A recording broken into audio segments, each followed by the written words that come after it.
네, 형사소송법 강의 시간입니다. 지난 시간에는 임의수사의 의의에 대해서 살펴보았습니다. 범인 식별 절차에 대해서도 보았고요. 계속해서 이번 시간에는 임의수사의 대표적인 방법인 피의자 신문과 참고인 조사, 기타 임의수사 방법에 대해서 살펴보도록 하겠습니다. 먼저 피의자 신문을 살펴보면요. 피의자 신문은 200조에서 일단 피의자의 출석 요구로부터 이루어집니다. 검사 또는 사법경찰관은 수사에 필요한 때에는 피의자의 출석을 요구하여 진술을 들을 수 있다라고 규정하고 있는데, 이와 같이 피의자에게 출석을 요구해서 진술을 듣는 것이 피의자 신문이 되겠죠. 수사기관은 이처럼 피의자 신문을 위해서 출석을 요구할 수가 있는데, 정당한 이유 없이 피의자가 출석 요구에 응하지 않거나 응하지 아니할 우려가 있을 때에는 체포영장 발부의 사유가 될 수가 있습니다. 이제 대인적 강제 수사로서 나중에 체포와 구속을 공부할 텐데, 피의자 출석 요구에 응하지 않는 경우에도 체포영장 발부의 사유가 될 수 있다는 거죠. 이것이 이제 현실적으로 수사기관의 출석 요구에 응해야 되는 사유로 작용하는 경우가 많이 있죠. 자, 아래 판례를 통해서 피의자 신문의 성격에 대해서 좀 더 살펴보겠습니다. 2013년 7월 1일자 2013모 160 결정인데요. 형사소송법 199조 1항은 수사에 관하여는 그 목적을 달성하기 위하여 필요한 조사를 할 수 있다. 다만 강제처분은 이 법률에 특별한 규정이 있는 경우에 하나며 필요한 최소한도의 범위 안에서만 하여야 한다고 규정을 하고 있죠. 그리고 200조는 저희가 지금 공부하는 것처럼 검사 또는 사법경찰관은 수사에 필요한 때에는 피의자의 출석을 요구하여 진술을 들을 수 있다고 해서 수사의 목적을 달성하기 위한 임의수사의 한 방법으로 피의자 신문을 할 수 있음을 규정하고 있습니다. 나아가 200조의 제1항은 피의자가 죄를 범하였다고 의심할 만한 상당한 이유가 있고 정당한 이유 없이 출석 요구에 응하지 아니하거나 응하지 아니할 우려가 있는 때에는 체포영장을 발부받아 피의자를 체포할 수 있다라고 규정을 하고 있어서 수사기관은 출석 요구에 응하지 않는 경우 체포영장을 청구해서 피의자를 체포한 후 피의자를 상대로 피의자 신문을 할 수 있게 됩니다. 그렇죠? 한편 201조 1항은 피의자가 죄를 범하였다고 의심할 만한 상당한 이유가 있고 70조 1항 각호의 일에 해당하는 사유, 증거인멸이나 도주와 같은 구속사유가 되는데요. 그런 경우 검사는 관할지방법원 판사에게 청구하여 구속영장을 받아서 피의자를 구속할 수도 있습니다. 그렇죠? 사법경찰관은 검사에게 신청하여 검사의 청구로 관할지방법원 판사의 구속영장을 받아서 피의자를 구속할 수 있다. 영장 청구권은 검찰에게 있고 사법경찰관은 검사에게 영장 신청권이 있을 뿐입니다. 그리고 그래서 검사나 사법경찰관이 피의자를 구속하려 한다면 구속영장에 의하여 하는 것을 명백히 규정하고 있습니다. 그리고 형사소송법 70조 1항은 구속의 사유로 피고인이 일정한 주거가 없는 때, 피고인이 증거를 인멸할 염려가 있는 때, 피고인이 도망하거나 도망할 염려가 있는 때를 규정을 하고 있는 것을 볼 수 있죠. 자, 이와 같은 규정들의 취지와 내용에 비추어 보면 수사기관이 관할지방법원 판사가 발부한 구속영장에 의하여 피의자를 구속하는 경우 그 구속영장은 기본적으로 장차 공판정의 출석이나 형의 집행을 담보하기 위한 것이지만, 그와 함께 구속기간의 범위 내에서는 수사기관이 피의자 신문의 방식으로 구속된 피의자를 조사하는 등 적정한 방법으로 범죄를 수사하는 것도 예정하고 있습니다. 구속영장이라는 것이 이런 피의자 신문의 방식으로 구속된 피의자를 조사하는 방법으로 예정하고 있다고도 볼 수 있다는 거죠. 따라서 구속영장 발부에 의하여 적법하게 구금된 피의자가 피의자 신문을 위한 출석 요구에 응하지 아니하면서 수사기관 조사실에 출석하는 것을 거부한다면 수사기관은 이미 발부된 구속영장의 효력에 의해서 피의자를 조사실로 구인할 수 있다라는 것이 판례의 입장입니다. 구속영장이 발부된 피의자가 수사기관에 출석하는 것을 거부한다면 이미 발부된 구속영장의 효력에 의해서 조사실로 구인, 데리고 올 수 있다는 것이죠. 강제로. 다만 이러한 경우에도 피의자 신문은 이미 수사에 한 방법이므로 진술 거부권도 피의자에게 보장돼 있고 하기 때문에 그와 같은 권리를 알려주어야 한다라고 하는 거죠. 강제로 조사실로 데려올 수 있다는 것과 피의자 신문이 임의 수사라는 것이 조화가 되는 것이 다소 의문이 제기될 수도 있는 그런 사안이 되겠습니다만은 우리 학설의 대부분은 피의자 신문을 임의 수사로 그렇게 이해를 하고 있습니다. 왜 이런 일이 벌어졌을까요? 네, 판시상 7과 8을 보시면 그 이유를 아실 수가 있을 겁니다. 그러니까 사실관계는 여러분이 확인해 보시고 구속영장의 효력에 의해서 피의자를 조사실로 구인할 수 있다는 법리가 형성되는 그 과정을 잘 이해해서 기억해 놓으시기 바랍니다. 이와 같이 피의자 신문은 출석을 요구해서 진술을 듣는 것인데요.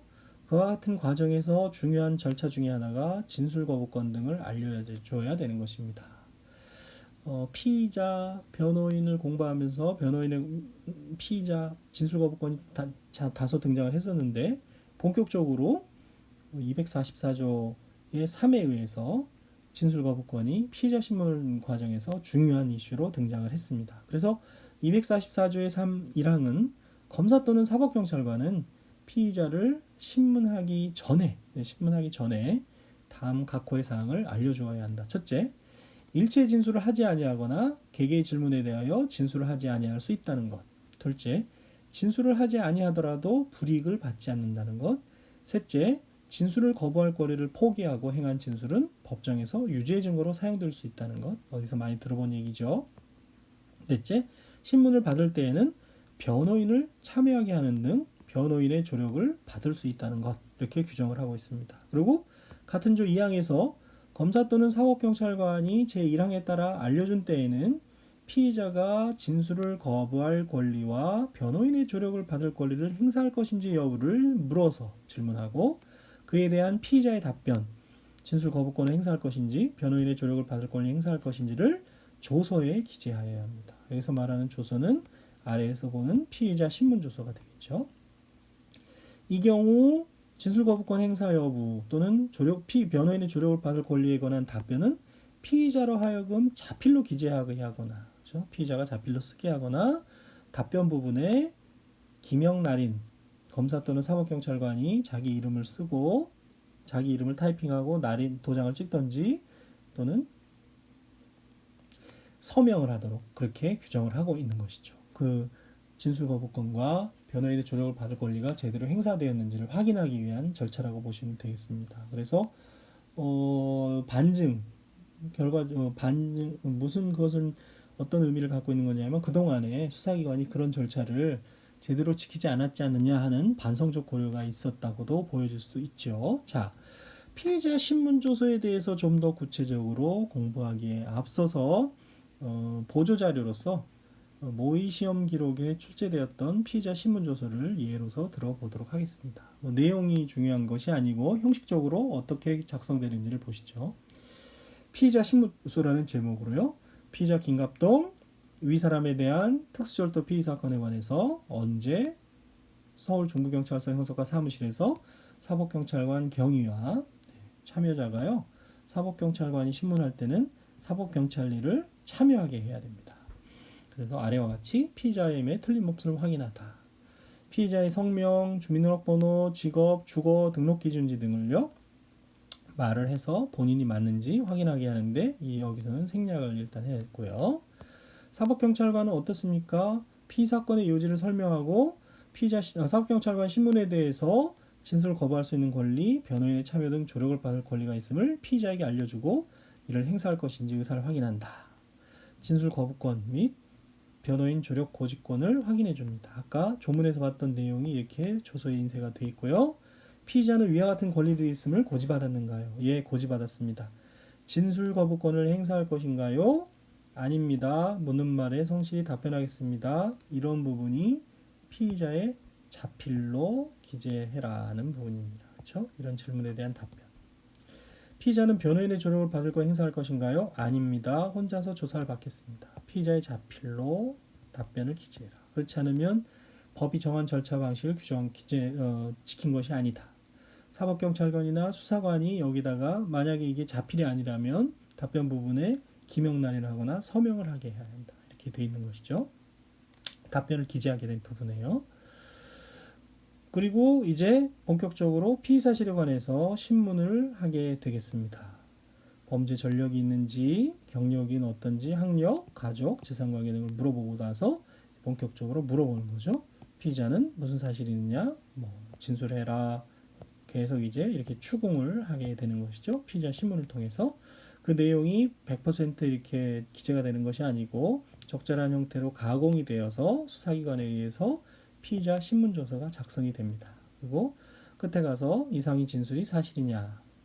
보통 여기도 자필로 이렇게 기재를 하게 하고 피의자 조서를 진술자에게 열람하게 하였던 바 진술한 대로 옥이나 증감, 병유할 것이 전혀 없다고 하므로 간인한 후 서명 날인하게 하다. 그래서 이렇게 서명하고 날인하게 하는 것이죠. 간인이라는 것은 이렇게 페이지를 넘겨갈 때 그렇죠? 1페이지, 2페이지 넘어갈 때 페이지의 연속성을 증명하기 위해서 이 반을 접어서 그렇죠? 반을 이렇게 접어서 다음 페이지하고 연관해서 이렇게 도장을 찍는 것을 간인이라고 보통 하지요. 그리고 나서 피의자 신문을 했던 사법경찰관 그리고 참여한 사법경찰리를 이렇게 적게 되겠습니다. 그리고 수사과정 확인서라고 해서 도대체 언제 조사 장소에 도착을 했는지 아까 중부경찰서 사무실이라고 했는데 그 도착한 시간 그래서 언제 또 조사를 시작했는지 시작 시간 종료를 언제 했는지 다 조사한 다음에 조서를 열람한 시간 및 조서 열람을 마친 시각이 언제인지 그 밖에 수사 과정에서 조사를 중단하고 휴식 시간을 제공했는지 같은 거 이런 것도 기재하게 됩니다. 이와 같은 수사 과정 확인서를 작성을 해서 역시 확인을 받고 조사자가 검사하게 되겠죠. 여기서는 검사로 되어 있는데 이거는 다른 조문에서 온 거고요. 다른 기록에서 온 거고 확인자 확인을 하게 되면 여기서는 사법경찰관이겠네요. 위 사건에서는 사법경찰관이 확인을 하게 되겠습니다. 조사한 사람이 이제 이렇게 날인을 마지막에 하는 것이죠. 이렇게 작성되는 것이 피의자 신문조서가 되겠습니다. 피의자 신문조서의 의의에 대해서는 이제 아셨을 거고 판례를 통해서 피의자 신문조서에 대해서 좀 더 살펴보면요.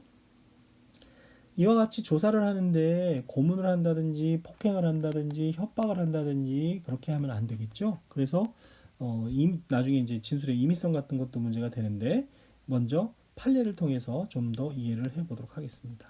판례를 통해서 좀 이해를 해보면요.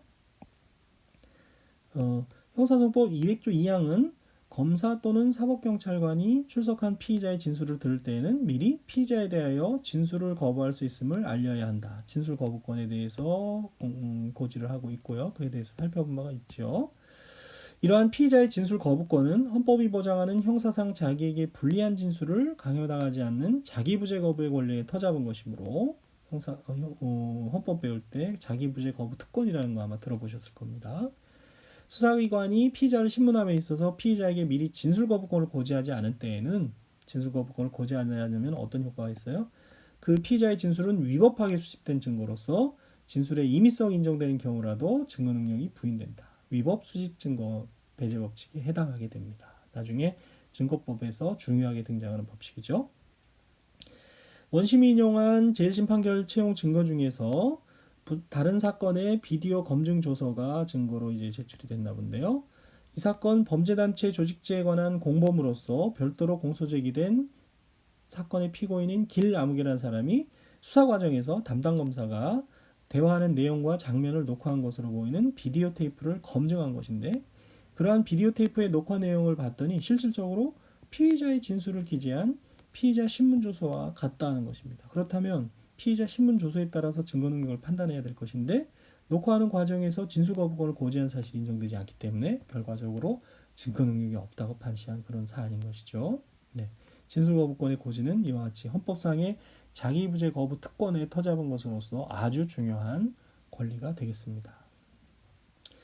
자, 아래 판결을 읽고 변호인의 피의자 신문 참여권. 저희가 변호인 부분 공부하면서 변호인의 권리 중에 고유권과 대리권을 공부하면서 고유권의 중요한 내용으로 피의자 신문 참여권을 공부한 바가 있는데 피의자 신문 참여권이 침해된 상태에서 피의자 신문 조서가 작성되면 역시 증거 능력이 없게 되겠죠. 어떤 판시를 하고 있는지 보시죠. 2013년에 선고된 2010도 3359 판결인데요. 형사소송법에 규정된 피의자의 진술 거부권은 금방 위 판례에서도 공부한 바와 같이 헌법 12조 2항의 형사상 자기에게 불리한 진술을 강요당하지 않는 자기부재 거부의 권리에 터잡은 것으로서 이를 실질적으로 보장하기 위해서 2007년 개정된 형사소송법, 현행 형사소송법입니다. 244조의 3은 검사 또는 사법경찰관은 피의자를 신문하기 전에 일체의 진술을 하지 아니하거나 개개 질문에 대하여 진술을 하지 아니할 수 있다는 것 등과 같은 사항을 알려주어야 한다고 규정을 하고 저희가 위에서 살펴봤죠.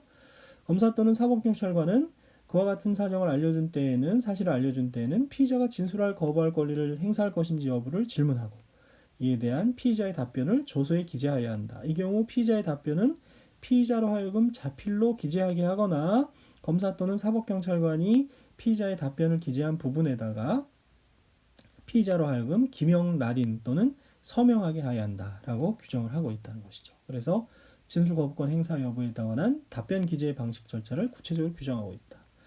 한편 저희가 형사소송 이제 증거법을 배우면 312조 3항에서 사법경찰관 작성의 피의자 신문조서가 어떤 경우에 증거 능력을 갖게 되는지 공부를 하게 될 텐데 이렇게 규정하고 있습니다. 검사 이외의 수사기관이 작성한 피의자 신문조서의 증거 능력이 인정되려면 적법한 절차와 방식에 따라 작성된 것이어야 한다고 규정을 하고 있는데 여기서 적법한 절차와 방식이라고 하는 것은 피의자에 대한 조서 작성 과정에서 지켜야 할 진술 거부권의 고지라든지 여러 가지 형사소송법이 정한 재반 절차를 준수하고 조서의 작성 방식에도 어긋남이 없어야 한다는 것을 의미합니다. 이와 같은 규정들에 비춰보면 비록 사법경찰관이 피의자에게 진술 거부권을 행사할 수 있음을 알려주고 행사 여부를 질문하였다 하더라도 법이 정한 방식에 위반해서 진술 거부권 행사 여부에 대한 피의자의 답변이 자필로 기재되어 있지 않거나 그 답변 부분에 피의자로 하여금 기명, 날인 또는 서명하게 하지 않은 경우에는 사법경찰관 작성의 피의자 신문조서가 특별한 사정이 없는 한 적법한 절차와 방식에 따라 작성된 조서라고 볼 수 없다는 것이죠.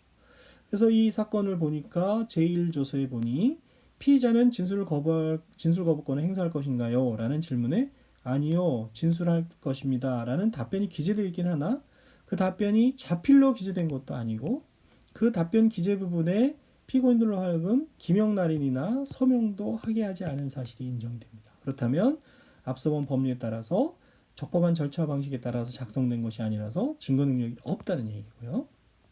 한편 피의자 신문과 관련해서는 헌법 12조 1항에서 누구든지 법률과 적법한 절차에 의하지 아니하고는 처벌 보완 처분 또는 강제 노역을 받지 않는다. 또 체포 구속을 당한 때에는 즉시 변호인의 조력을 받을 권리를 가진다라고 헌법이 규정하고 있죠. 한편 현행 형사소송법 243조의 1항은 피의자의 접견권과 신문 참여권에 관해서 규정하고 있는 것을 살펴본 바가 있습니다.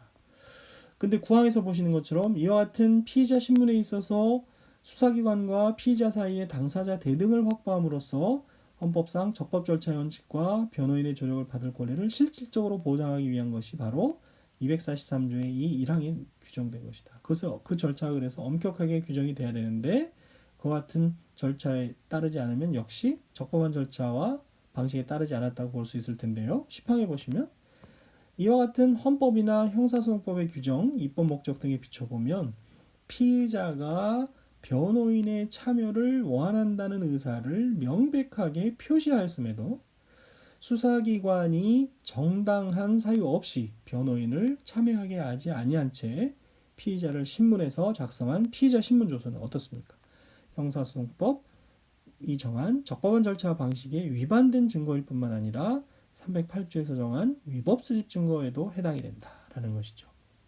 그래서 피의자 변호인의 참여를 하게 하지 아니한 경우 그와 같은 경우에 위법 수집 증거 또 적법한 절차 방식이 위배된다는 것이고요. 또 다른 조서를 봤더니 피의자는 변호인의 조력을 받을 권리를 행사할 것인가요? 라는 사법경찰관의 물음에 대해서 그렇다라고 했는데 변호인이 참여하지 않은 상태에서 계속해서 신문을 한 것으로 보여진다면 그와 같은 경우도 역시 위법 수집 증거로서 증거 능력이 없다고 했던 사안입니다. 네, 피의자 신문에서 수사기관이 지켜야 될 절차들을 알 수 있는 거죠. 다음 학기에 아마 증거법을 공부하시면 위법 수입 증거 배제 법칙에 대해서 배우실 텐데요. 위법 수입 증거 배제 법칙의 전형적인 예라고 볼 수 있겠습니다. 진술 거부권을 고지하지 않거나 피의자 신문 참여권을 제한한 상태에서 이루어진 피의자 신문은 위법 수집 증거 배제 법칙의 전형적인 예가 되겠다. 진술 거부권은요, 단지 형사소송법의 문제뿐이 아니라 공직선거법 위반 사건 이런 데서도 문제가 되는데요. 공직선거관리법, 공직선거법에서도요. 2014년에 선고된 2013도 5441호 판결에 보시면 공소의 일에 대해서 이제 선거관리위원회가 문답서를 작성했는데요. 헌법 12조는 1항에서 적법 절차 원칙을 규정하면서 2항에서 모든 국민은 고문을 받지 아니하며 형사상 자기에게 불리한 진술을 강요당하지 않는다 해서 자기부재 거부 특권을 규정을 하고 그것은 진술 거부권이 결국 국민의 기본권으로 보장되어 있다는 것이죠. 이는 형사 책임과 관련해서 비인간적인 자백의 강요와 고문을 근절하고 인간의 존엄성과 가치를 보장하려는 데 그 취지가 있다. 그러나 진술거부권이 보장되는 절차에서 진술거부권을 고지받을 권리가 헌법 12조 2항에 의하여 바로 도출된다고 할 수는 없고 헌법상 입법적인 뒷받침이 필요하다. 입법의 뒷받침을 받아서 진술거부권이 행사된다는 것이죠. 보장된다는 것이죠. 그런데 개정 전에 공직선거법에서는요. 선거범죄조사와 관련해서 선거관리위원회 위원이나 직원들이 관계자에게 질문 조사를 할 수 있다고 규정하면서 진술 거부권의 고지에 관한 별도의 입법적 조치는 없었던 것입니다. 지금은 다르지만 그래서 수사기관의 피의자에 대한 진술 거부권 고지를 규정한 형사소송법 규정이 당연히 유추 적용된다고 볼 수도 없다는 것이죠. 그리고 2013년에 개정된 공직선거법은 272조의 제7항을 신설해서 선거관리위원회 조사 절차에서 피조사자에게 진술거부권을 고지하도록 하는 규정을 마련했지만 그 부칙은 공포한 날부터 시행한다고 되어 있어서 그 시행 전에 이루어진 조사 절차에 대해서는 적용될 수가 없다는 것입니다. 그렇다면 결국 선거관리위원회 위원이나 직원들이 선거범죄 조사와 관련해서 진술거부권을 고지하지 않았다고 하더라도 문제는 없다. 위법한 것은 아니다. 라고 했던 사안입니다. 개정 전에 선거관리위원회 위원 직원의 진술거부권 불고지에 대한 판례가 되겠습니다. 지금은 법률이 개정이 돼서 진술거부권이 입법적으로 규정이 되었기 때문에 이와 같은 논리가 적용되기는 어렵겠습니다. 역사적인 의미를 갖게 되는 그런 판례가 되겠죠. 자, 진술거부권 행사와 관련해서 이와 같이 중요한 권리인데 피의자가 진술거부권을 행사한다는 이유로 형을 양형상 불이익을 줄 수 있느냐에 대한 견해들이 있습니다. 소극설 내지 부정설은 진술거부권을 보장하기 위해서 양형에서 불이익하게 고려해서는 안 된다는 견해가 있고요. 적극설은 자백에 의해서 개재내정을 표시한 피고인하고 진술 거부한 피고인을 동일하게 취급하는 것은 오히려 불합리하지 않느냐 하니까 진술 거부권 행사하는 사람을 불이익하게 고려할 수 있다라고 판시하는데 절충설은요. 진술 거부권 행사를 원칙적으로 불리하게 삼는 것은 허용되지 않지만 특별한 경우, 일정한 경우에는 예외적으로 양형의 조건으로 삼을 수 있다는 견해입니다. 어떤 경우가 그럴까요? 판례가 이와 같은 절충설의 입장을 취하고 있는데 범행 사실이 명백함에도 불구하고 진술거부권 행사한 경우를 얘기하고 있습니다. 판례를 보시면 2001도 192 판결인데요. 죄명을 보시면 아주 죄명이 나쁜 걸 볼 수 있죠. 강도살인, 비록 강도치사로 인정이 됐지만요. 강도상해, 성폭력범죄, 특수강도강간, 폭처법, 사문소위조, 위조사문서행사, 도로교통법 위반 이런 경우들이 많이 있죠. 여기서는 판결 요지만 실어놨는데요. 실제 사건에서도 이와 같이 파렴치한 또는 강력범죄, 피해가 매우 큰 범죄, 국민적 공분을 살 만한 범죄를 저지르는 피고인들이 상당히 없지 않아 있습니다. 그러다 보니 이 형사소송 절차를 운영함에 있어서 저희가 실체적 진실 발견, 또 유죄자 필벌, 죄를 지은 사람은 그에 합당한 벌을 해야 된다라는 것에 치우칠 수 있는 경우가 많이 있는데요. 형법 51조 4호를 보시면요. 판시사항을 보시면 양형의 조건의 하나로 범행 후의 정황 가운데 범행 후의 정황을 이제 규정하고 있는데 그 가운데에는 형사소송 절차에서 피고인의 태도나 행위를 들 수 있다라고 판례가 보고 있습니다. 재판을 받는 태도나 행위. 그리고 모든 국민은 형사상 자기에게 불리한 짓을 강요당하지 않을 권리가 보장되어 있다라고 설치를 하고 2항에서 보시면 형사소송 절차에서 피고인은 방어권에 기하여 범죄 사실에 대하여 진술을 거부하거나 거짓 진술을 할 수 있고 이 경우 범죄 사실을 단순히 부인하고 있는 것이 죄를 반성하거나 후회하고 있지 않다는 인격적 비난 요소로 보아 가중적 양형의 조건으로 삼는 것은 결과적으로 피고인에게 자백을 강요하는 것이 되어 허용될 수 없다. 그러나 그렇죠? 절중설의 입장을 여기서 볼 수 있는데 그러한 태도나 행위가 피고인에게 보장된 방어권 행사의 범위를 넘어서 객관적이고 명백한 증거가 있음에도 범인이 명백함에도 불구하고 그렇죠? 진실의 발견을 적극적으로 숨기거나 법원을 오도하려는 시도에서 진술 거부권을 행사한 것이라면 그렇죠? 진술 거부하거나 거짓 진술한 것이라면 가중적 양형의 조건으로 참작될 수 있다라는 절충적 입장을 취하고 있는 것을 볼 수 있습니다. 네.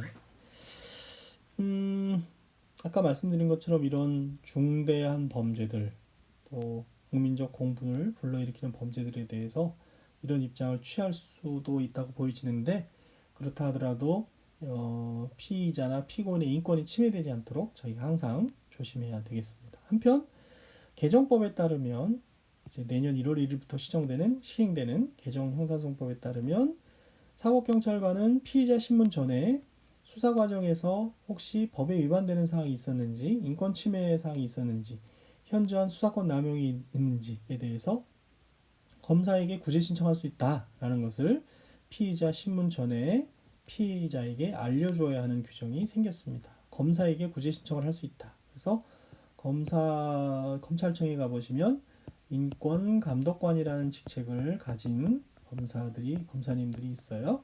이런 분들에게 구제를 신청할 수 있다라는 의미로 해석할 수 있겠습니다. 앞으로 내년 1월 1일부터는 경찰이 피의자를 조사할 때 이런 사항을 알려줘야 하는 규정이 신설이 되었습니다. 진술 거부권도 많은 부분에서 문제가 되는데 기존에 문제가 되었던 연습 문제를 하나 실어놨으니까요. 여러분이 역시 살펴봐 주시기 바랍니다.